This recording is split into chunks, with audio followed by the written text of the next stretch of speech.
Você está na 8ª aula do curso para catecúmenos. Seja muito bem-vindo, que Deus te abençoe, que você possa aprender mais sobre a palavra do Senhor, sobre a história da igreja e se aprofundar mais na intimidade com o Senhor. Eu quero começar essa aula orando, essa aula que tem como tema Igreja Presbiteriana do Brasil. Vamos conhecer mais um pouquinho das origens da nossa igreja em nosso país. Vamos orar ao Senhor. Senhor, nós te agradecemos por tudo que o Senhor tem feito. O Senhor é bom e a sua misericórdia dura para sempre.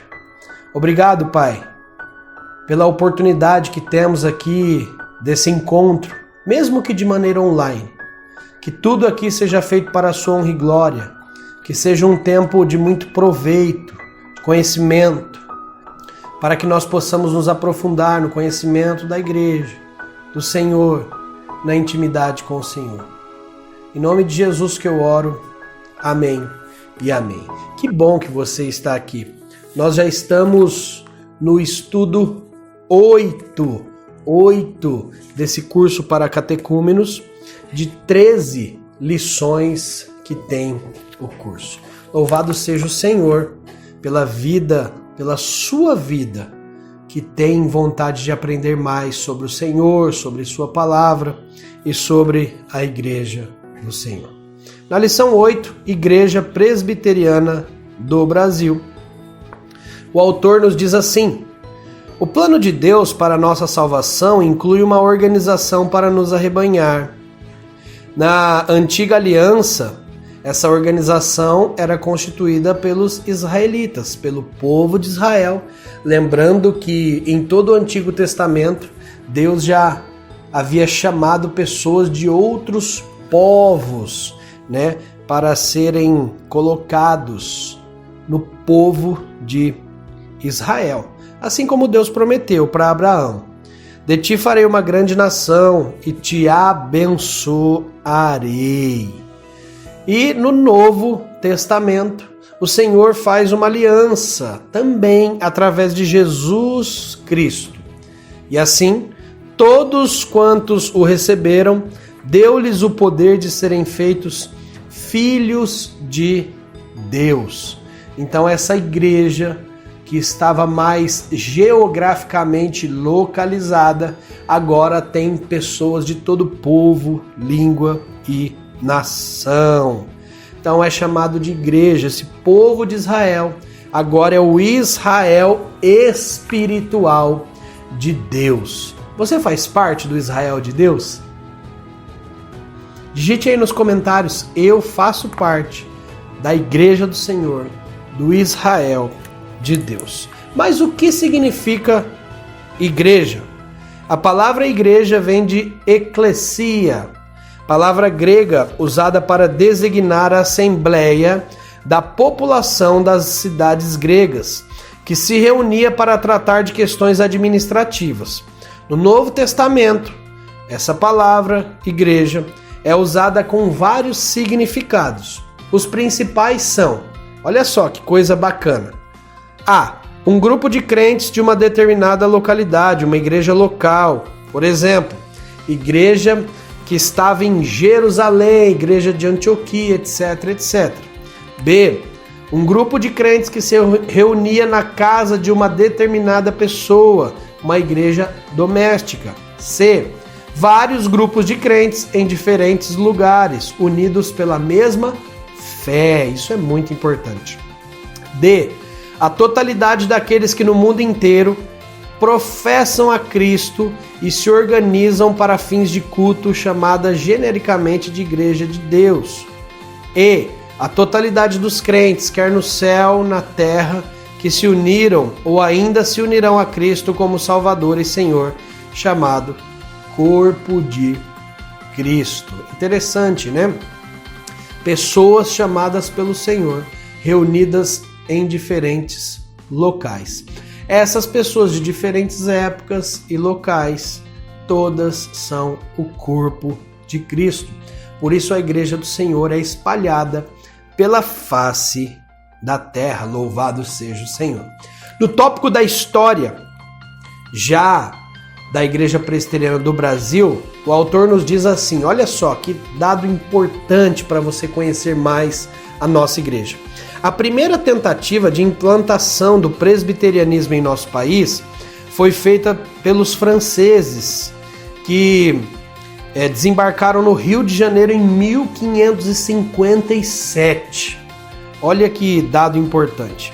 O líder dos franceses, que você está vendo o nome na sua tela nesse momento, pediu a João Calvino que enviasse colonos protestantes para participar da implantação da colônia francesa no Brasil.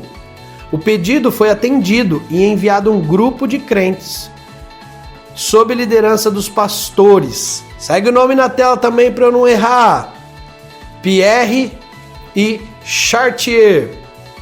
O grupo chegou ao Rio de Janeiro no dia 7 de março de 1557 e no dia 10 desse mesmo mês dirigiram o primeiro culto. Pouco tempo depois surgiram conflitos entre eles e eles foram expulsos da colônia. Mas a invasão, essa chegada, também fracassou e os franceses foram expulsos do Brasil em 1567.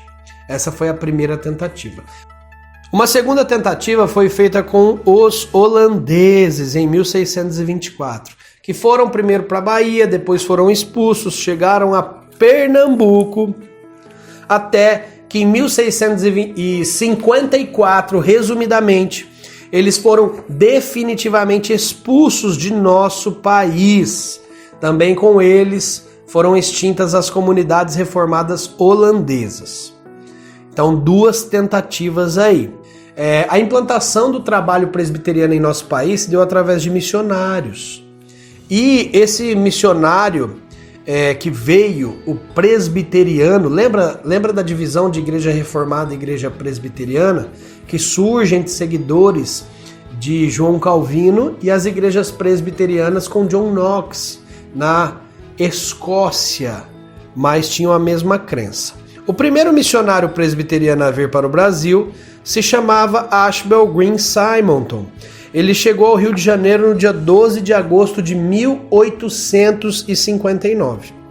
Ele tinha apenas 26 anos de idade. Era formado pelo seminário de Princeton. Simonton não tinha muito domínio da nossa língua quando chegou aqui o suficiente para pregar aos brasileiros. Por isso, enquanto ele aprendia melhor a língua portuguesa, se dedicava ao trabalho de evangelismo dos estrangeiros que aqui residiam ou passavam por aqui. No dia 22 de abril de 1860, Simonton dirigiu o primeiro trabalho em português, numa escola dominical. A assistência total somava 5 pessoas, 3 crianças e 2 moças. Interessante esse dado, não é verdade? 2 anos depois, recebi os 2 primeiros membros, um norte-americano e um português. O primeiro brasileiro a se tornar membro da Igreja Presbiteriana se chamava Serafim Pinto Ribeiro. Ele foi recebido por profissão de fé e batismo no dia 22 de junho de 1862. O segundo missionário presbiteriano a chegar ao Brasil foi Alexander Blackford, que era casado com uma irmã de Simonton. Ele e a esposa chegaram ao Rio de Janeiro no dia 25 de julho de 1860. O terceiro missionário era alemão, naturalizado norte-americano, chamado Francis Schneider. Ele chegou no dia 7 de dezembro de 1861. A missão estabeleceu sua sede no Rio de Janeiro, mas os missionários viajavam pelo Brasil todo procurando conhecer o país e ao mesmo tempo divulgar o Evangelho. Eu quero passar esses dados históricos para fazer algumas aplicações para vocês já. Em 1863, Alexander Blackford foi para São Paulo com o objetivo de evangelizar a capital e o interior. Os missionários consideravam que uma igreja estava organizada a partir do dia do batismo dos primeiros convertidos. Dentro desse critério, A primeira igreja presbiteriana brasileira, a Igreja Presbiteriana do Rio de Janeiro, foi organizada no dia 12 de janeiro de 1862. Louvado e engrandecido seja o Senhor, não é verdade? Por esse trabalho. Quando foram batizados os 2 primeiros convertidos. A Igreja Presbiteriana de São Paulo foi organizada no dia 5 de março de 1865. A Igreja Presbiteriana de Brotas, interior de São Paulo, no dia 13 de novembro de 1865. A Igreja Presbiteriana de Lorena, interior de São Paulo, no dia 17 de maio de 1868. E a Igreja Presbiteriana de Borda da Mata, interior de Minas Gerais, em 23 de maio de 1869. Essas foram, em ordem cronológica, as primeiras igrejas presbiterianas organizadas em nosso país. Muito legal saber da história e de como ela foi se desenvolvendo, não é verdade? Será que eu e você seremos usados para iniciar trabalhos do Senhor?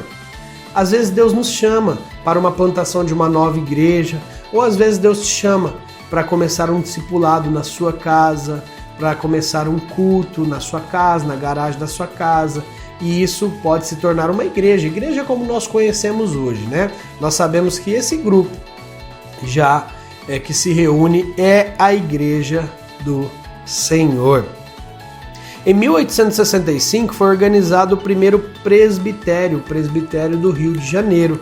Lembrando você, igrejas presbiterianas de uma determinada região, elas formam um presbitério para melhor organização.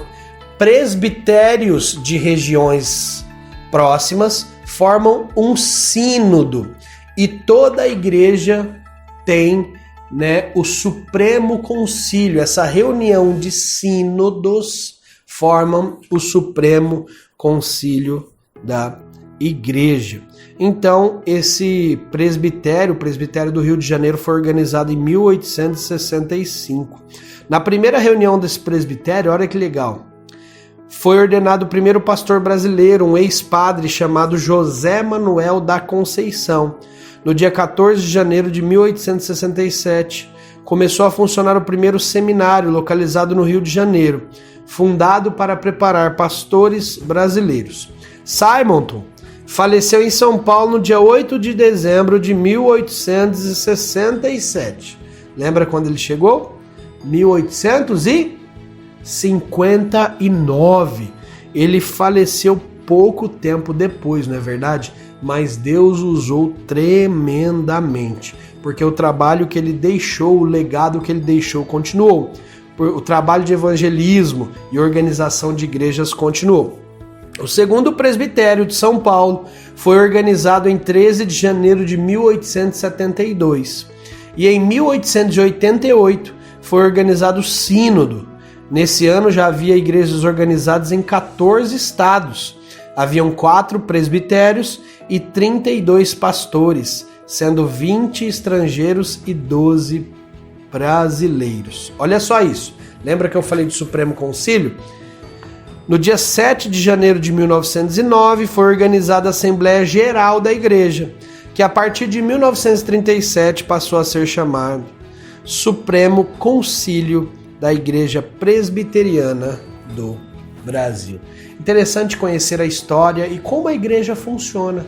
É importante. Os presbitérios, sínodos e o Supremo Concílio, eles tomam decisões sobre igrejas, e assim por diante, de cima para baixo.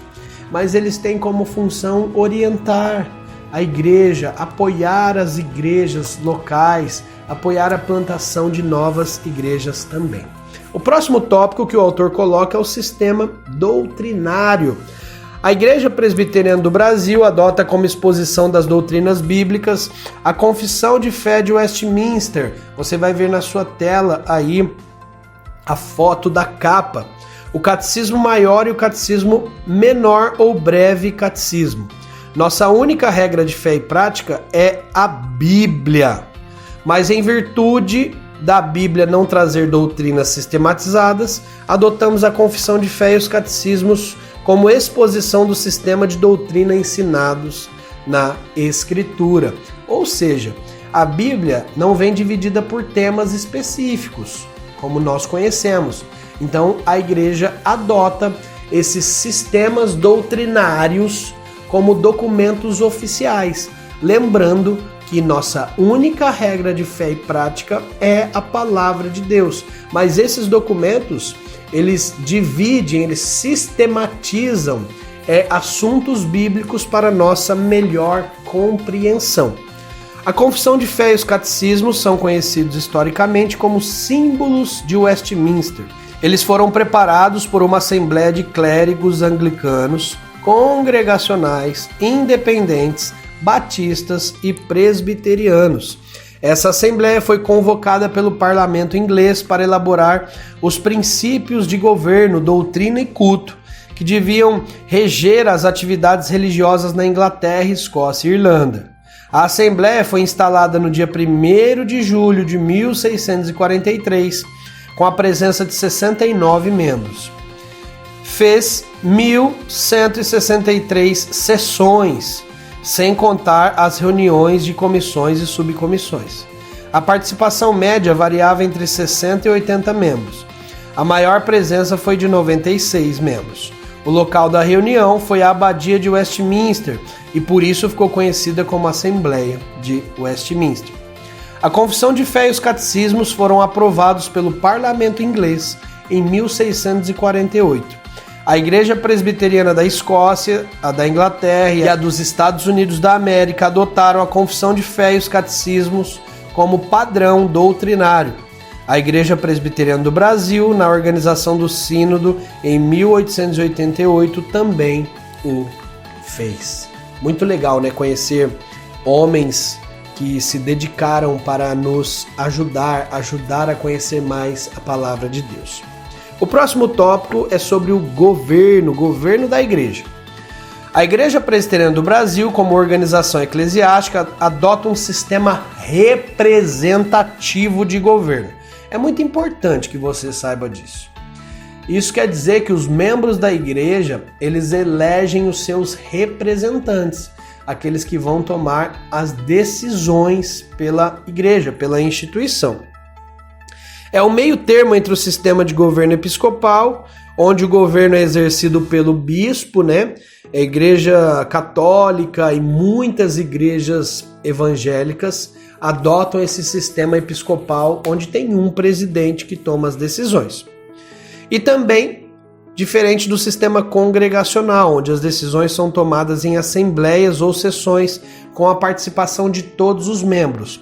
A Igreja Batista é conhecida como uma igreja congregacional. O nosso sistema é representativo, ou seja, nós elegemos homens e aí nós temos todas as virtudes bíblicas para escolhermos esses homens que vão nos representar. Isso é maravilhoso. No sistema episcopal, só uma pessoa decide. E isso pode ocasionar mais erros, caso essa pessoa ela se desvirtue ou esteja num momento ruim, tome decisões ruins que podem afetar toda a igreja. No sistema congregacional, todos tomam parte em todas as decisões. Isso é um excelente sistema, mas muitas pessoas despreparadas, novas da fé, elas tomam posições em decisões e isso pode ocorrer em erros gravíssimos. Todos são sistemas humanos, tá bom, gente? Todos são sistemas humanos e nós entendemos que o nosso sistema é excelente porque a gente elege os nossos representantes. No sistema presbiteriano, os membros reunidos em assembleia elegem seus representantes. Estes formam os concílios, que são assembleias formadas por pastores e presbíteros que cuidam do governo da igreja em todos os níveis. Então, nós entendemos que isso causa menos erro, é a longo prazo. É muito importante que você saiba disso, porque você que está se preparando para ser membro da igreja, no dia de assembleias você vai votar em representantes, presbíteros e diáconos que vão tomar as decisões pela igreja. Cada concílio cuida de assuntos de sua competência e supervisiona, orienta, inspeciona e disciplina o concílio imediatamente inferior. Lembra que eu falei os concílios, quando ele diz aqui, ele está falando do conselho da igreja, depois de presbitérios, depois de sínodos e depois do Supremo Concílio. Muito interessante como funciona essa ordem. Os concílios em ordem crescente são esses que eu falei para você. Começando pelo conselho da igreja, formado pelos presbíteros eleitos. Depois presbitério, as igrejas, de uma região, o sínodo, os presbitérios de uma região e o Supremo Concílio, que é todo mundo da igreja, na verdade, formado por esses sínodos reunidos. O conselho da igreja local, vamos falar um pouquinho de cada coisa. O governo, a disciplina e a administração de uma igreja presbiteriana são exercidas pelo conselho, que é constituído pelo pastor ou pastores, quando a igreja tiver mais de um, e pelos presbíteros.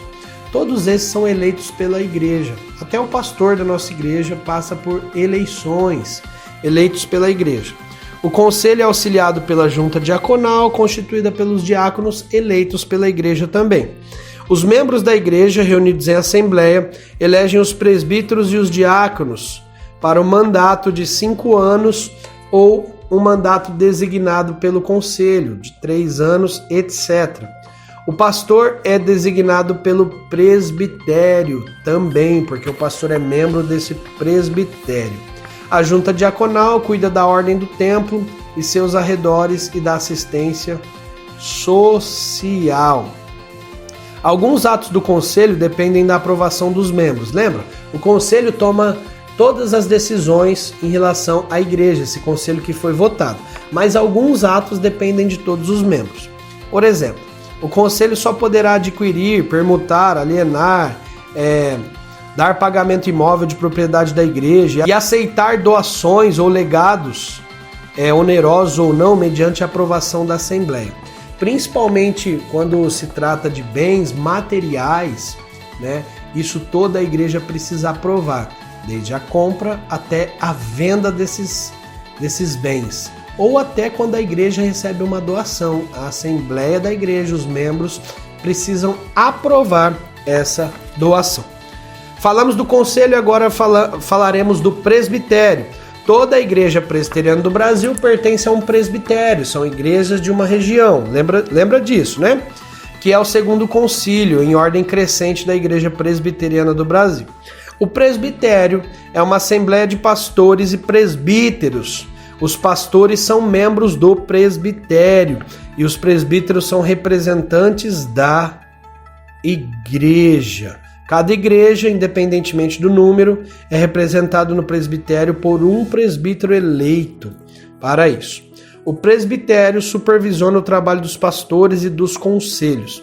As principais funções do presbitério são organizar ou constituir igrejas, ordenar pastores, dar-lhes transferência para outros presbitérios e receber pastores por transferência, designar pastores para as igrejas, julgar os atos dos conselhos, podendo aprová-los ou não. Terceiro lugar, nós vamos falar sobre o sínodo. Lembra? A reunião de presbitérios de uma região.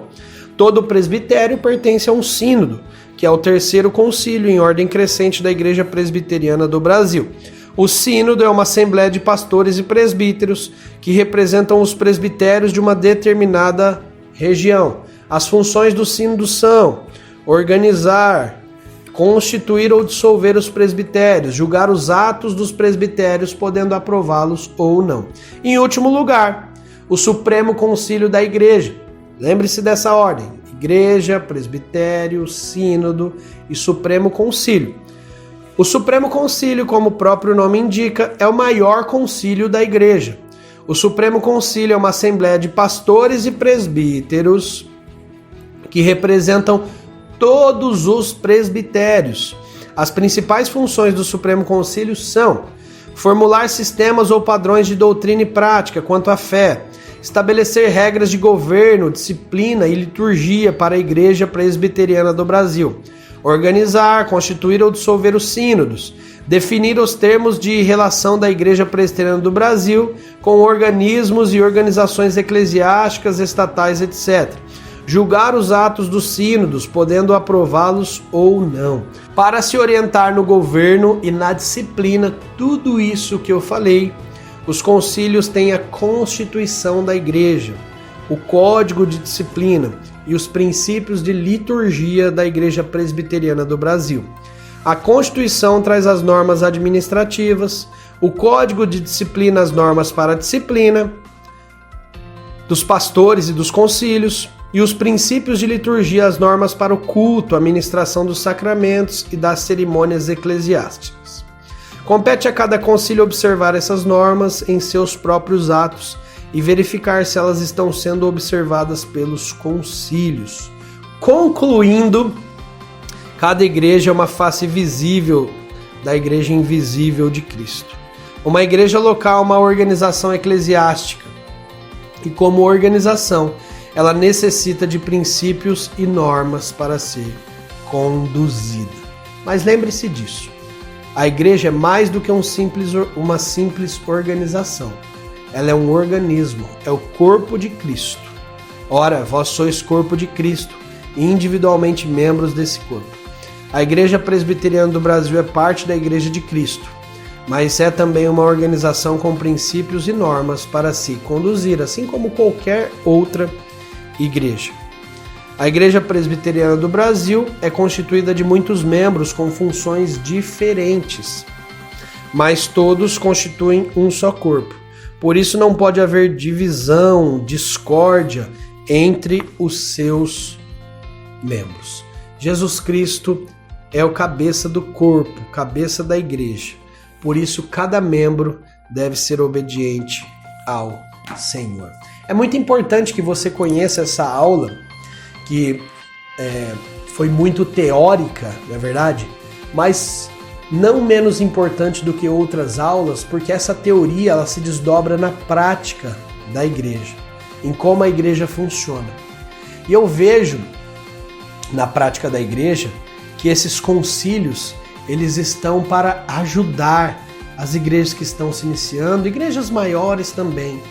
O concílio serve para auxiliar, essa organização da igreja serve para auxiliar as igrejas e membros no seu crescimento. Então, louvado seja o Senhor, você conheceu um pouquinho da organização da igreja que você está fazendo parte. Prezamos muito pela organização, porque cremos que essa é a vontade de Deus para abençoar pessoas também, e que você possa fazer parte da igreja do Senhor, servindo a igreja do Senhor e alcançando pessoas através do Evangelho para a honra e glória do Senhor. Que Deus te abençoe. Eu vou deixar alguns outros textos também na descrição do vídeo e até a próxima aula, se Deus permitir.